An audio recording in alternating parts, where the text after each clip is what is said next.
स्वागत आहे। तर आज आपण बनवणार आहोत खिचडी भात। तर यासाठी आपण लागणारं आपलं साहित्य आहे टोमॅटो, स्वच्छ पाण्याने धुवून घेतलेले टोमॅटो, तर बारीक कट केलेले बटाटे, आलं आणि या ठिकाणी बारीक चिरलेली कोथिंबीर। नंतर आहे लसूण। हा आपल्या शेतातील लसूण आहे, त्याच्यामुळे याला पात पण आहे। याच्यानंतर आपण शेवग्याच्या शेंगा ॲड करणार आहोत। नंतर आहे कढीपत्ता, नंतर 1 वाटी सोयाबीन, नंतर 1 वाटी तूर डाळ, 2 वाट्या तांदूळ। तर साहित्य एकदा बघून घ्या। नंतर आहे परत एकदा साहित्य पाहून घ्या। बारीक चिरलेले टोमॅटो, बटाटा, बारीक चिरलेला कांदा, कोथिंबीर, हिरवी मिरची, शेवग्याच्या शेंगा आणि अद्रक आणि लसूणची पेस्ट, कढीपत्ता, बारीक सोयाबीन, घरची तुरीची डाळ आणि तांदूळ, हळद, नमक। आपण ही शेवग्याच्या शेंगाची खिचडी ही चुलीवर बनवणार आहोत। तर सर्वप्रथम आपल्याला टाकायचं आहे कुकरमध्ये 2 वगळी तेल, नंतर कांदा, नंतर मोहरी, नंतर जिरं, नंतर अद्रक आणि लसूणची पेस्ट। याला मस्त असं मिक्स करून घ्यायचं। लसूण जरा जास्तच वापरायचा, अद्रक आणि लसूण, त्याने खूप सुंदर असा स्मेल येतो। लसूण जर कमी प्रमाणात असेल तर टेस्ट पण बदलते। चालू। नंतर टोमॅटो,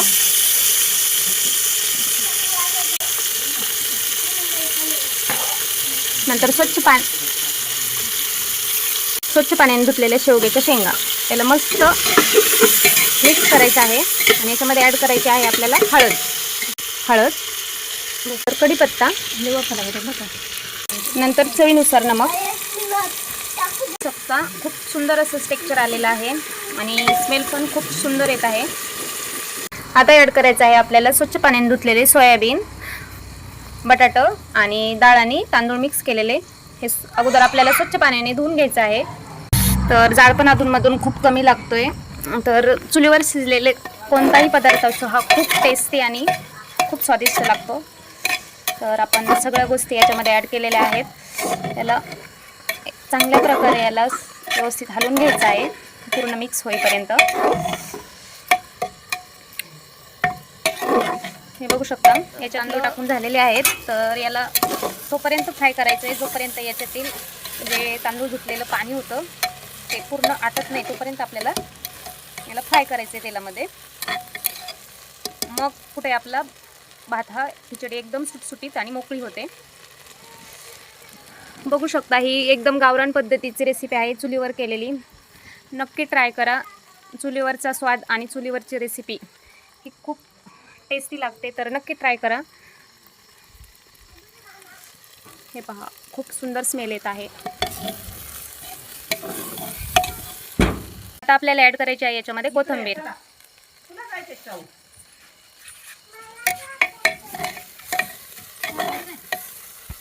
तर यातलं पूर्ण पाणी आटलेलं आहे, तर आपल्याला आता या ॲड करायचं आहे गरम केलेलं पाणी। तर पाणी ॲड करून झालेलं आहे। तर सहज आणि सोप्या पद्धतीची ही रेसिपी आहे आणि तुम्हाला जर ही रेसिपी ट्राय करायची असेल आणि तुमच्याकडे सोयाबीन असेल तर छोट्या प्रकारची सोयाबीन यूज करा। मोठी सोयाबीन कुकरला शिट्ट्या झाल्या तरी पण ती शिजत नाही, तर छोटीच आपण सोयाबीन तुम्ही यूज करू शकता। हे पहा आता आपण याला झाकण लावून अगदी कमी जाळावर ठेवणार आहोत आणि याला 2 ते 3 शिट्ट्या आपण घेणार आहोत। तर भेटूया।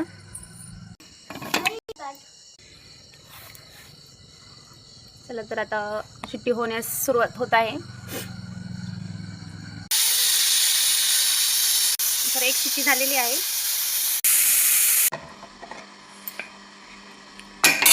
खूप अप्रतिम स्वाद आलेला आहे, बघू शकता। खूप सुंदर असं झालेलं आहे आणि एकदम मोकळा सुटसुटीत भात झालेला आहे आपला खिचडी। तर नक्की ट्राय करा आणि यामध्ये मी जे वापरलेले साहित्य आहे ते नक्की ॲड करा। तर नक्की ट्राय करा आणि कमेंटमध्ये सांगायला विसरू नका। रेसिपी मी तुम्हाला कॅप्शनमध्ये टाकेल काय काय साहित्य लागतं, तर कमेंट करायला विसरू नका। चुलीवर केलेला खिचडी भात हा खूप दिसायला पण छान आहे आणि तुम्ही केल्याच्या नंतर पण सांगा कसा बनतो. तर चला, तर आपली डिश रेडी झालेली आहे आणि खिचडीसोबत खायला तळलेली. चला, तर आपली डिश रेडी झालेली आहे. तर बघू शकता, खूप सुंदर असं टेक्स्चर आलेलं आहे आणि एकदम सुटसुटीत आहे. तर या खिचडीसोबत तुम्ही नक्की ट्राय करा. त्यासोबत तळलेली मिरची, लिंबू, त्याचबरोबर आहे आत्ता कैरीचा सीझन चालू आहे. कैरी खूप सुंदर असं टेक्स्चर आलेलं आहे आणि स्मेल पण खूप सुंदर येत आहे. तर नक्की ट्राय करा ही रेसिपी आणि कमेंटमध्ये सांगायला विसरू नका रेसिपी कशी वाटली. आणि रेसिपी आवडली असेल तर आपल्या चॅनलला सबस्क्राईब करा आणि तुमच्या मित्रमैत्रिणींना शेअर करायला विसरू नका. चला, तर भेटूया नेक्स्ट व्हिडिओमध्ये आणि नेक्स्ट रेसिपीमध्ये.